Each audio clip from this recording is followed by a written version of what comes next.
یسوع مسیح کی آزمائش۔ اس وقت روح یسوع کو جنگل میں لے گیا تاکہ ابلیس سے آزمایا جائے، اور 40 دن اور 40 رات فاقہ کر کے آخر کو اسے بھوک لگی، اور آزمانے والے نے پاس آ کر اس سے کہا، اگر تو خدا کا بیٹا ہے تو فرما کہ یہ پتھر روٹیاں بن جائیں۔ اس نے جواب میں کہا، لکھا ہے کہ آدمی صرف روٹی ہی سے جیتا نہ رہے گا بلکہ ہر بات سے جو خدا کے منہ سے نکلتی ہے۔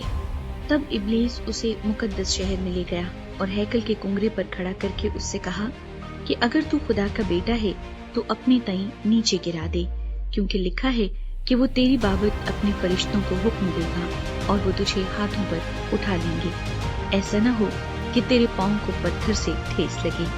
یسوع نے اس سے کہا، یہ بھی لکھا ہے کہ تو خداوند اپنے خدا کی آزمائش نہ کر۔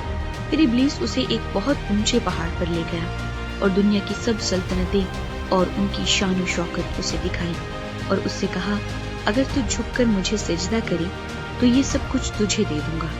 یسوع نے اس سے کہا، اے شیطان، دور ہو، کیونکہ لکھا ہے کہ تو خداوند اپنے خدا کو سجدہ کر اور صرف اسی کی عبادت کر۔